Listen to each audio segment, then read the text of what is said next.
Assalamualaikum warahmatullahi wabarakatuh. Perkenalkan, nama saya Lipa Jahrani. Di sini saya akan mempresentasikan hasil rangkuman untuk memenuhi nilai UAS. Materi pertama yaitu tahsin dan tajwid Al-Quran. Kita belajar Al-Quran itu adalah kewajiban kita seorang muslim. Al-Quran, kitab suci yang diturunkan oleh Allah untuk membimbing kehidupan kita. Sehingga kewajiban kita mempelajarinya adalah sebuah kemestian. Seseorang tidak akan pernah dekat dengan Al-Quran jika tidak mempelajari, mentadaburi, tidak mengamalkan, maka ia tidak akan pernah dekat dengan Al-Quran. 4 fungsi Al-Quran. Yang pertama, menjelaskan segala sesuatu. Yang kedua, sebagai petunjuk. Yang ketiga, sebagai rahmat. Yang keempat, sebagai kabar gembira. Tahapan belajar Al-Quran. Yang pertama tahsin, yang kedua tahfiz juz amma, yang ketiga tahfiz 3 juz, yang keempat tahfiz 30 juz, yang kelima qiraatus sab'ah. Cara melakukannya yaitu yang pertama menata niat dan fokus, yang kedua itu muahadah atau setia, yang ketiga tikror atau pengulangan, yang keempat ketekunan dan sabar, yang kelima cermat, yang keenam menggunakan mushaf, yang ketujuh berbanyak doa, yang kedelapan menjauhi maksiat, dan yang kesembilan jadikan Al-Quran sebagai tujuan hidup. Materi kedua yaitu ilmu tajwid hukum nun mati terbagi menjadi 5. Yang pertama izhar halki. Izhar halki ini artinya jelas, yang memiliki 6 huruf. Hamzah, ha, ain, ha, ogin, ho. Yang kedua adalah idgham bigunnah.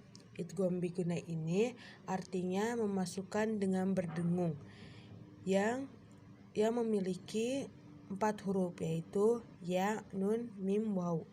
Yang ketiga adalah idgham bila gunnah. Idgham bila gunnah ini artinya memasukkan tanpa berdengung. Hurufnya ada 2, lam dan ro. Yang ketiga adalah iqlab.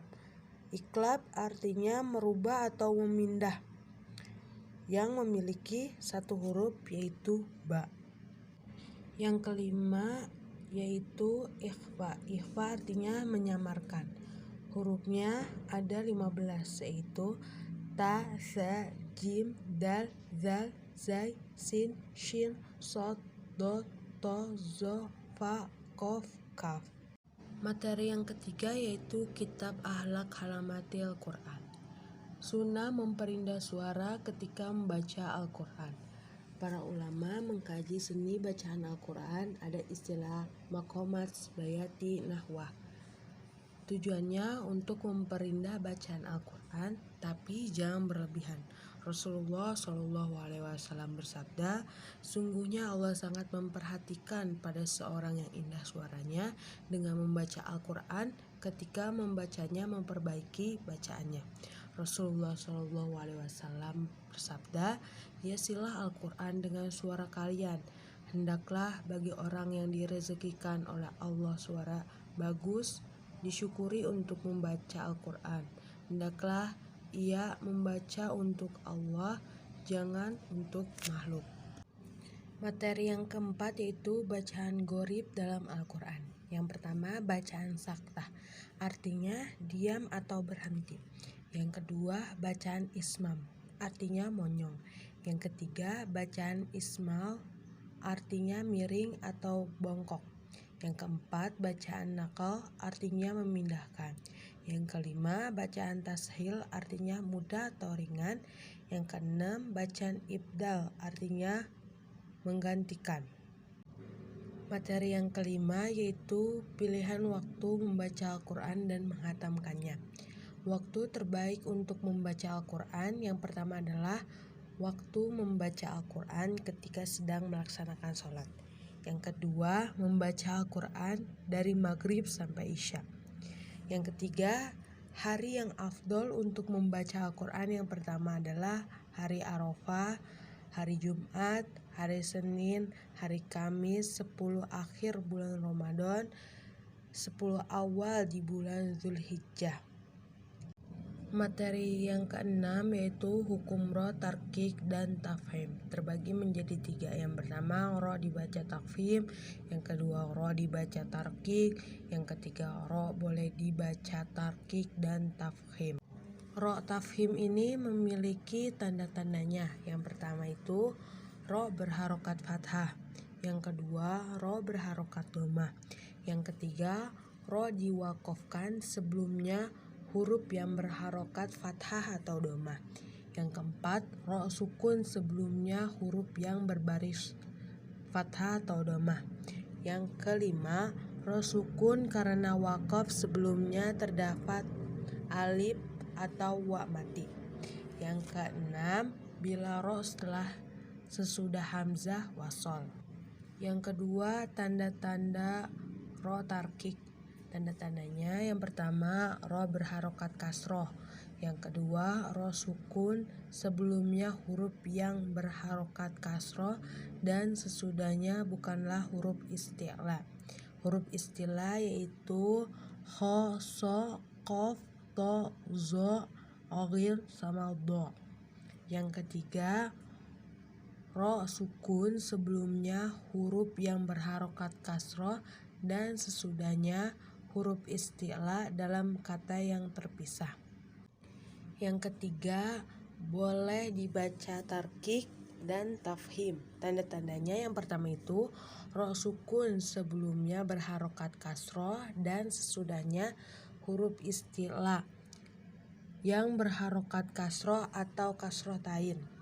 Yang kedua ro sukun karena wakof sebelumnya huruf isti'la yang berbaris mati yang diawali dengan huruf berharokat kasroh. Materi yang ketujuh yaitu ikro tekstual dan kontekstual. Membaca Al-Quran harus ditinjau dari suatu sisi secara tekstual dan kontekstual. Yang dimaksud dengan tekstual itu ketika membaca Al-Quran sesuai dengan makhorijul huruf dan juga hukum-hukum dari tinjauan ilmu tajwid.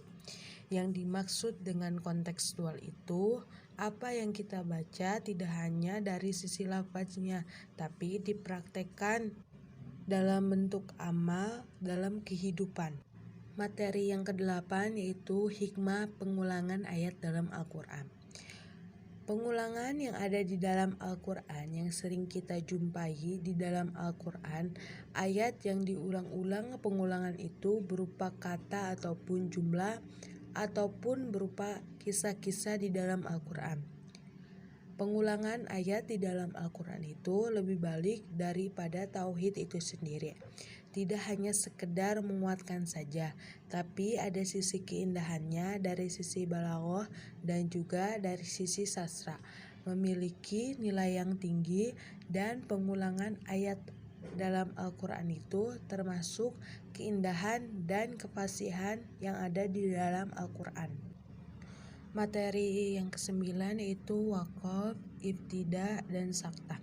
Wakof adalah berhenti sementara. Ibtida adalah memulai bacaan atau mulai melanjutkan lagi dengan mengulangi kalimat sebelum wakof tersebut. Saktah adalah diam sejenak sepanjang 2 harokat. Sekian dari saya, kurang lebihnya mohon maaf. Wassalamualaikum warahmatullahi wabarakatuh.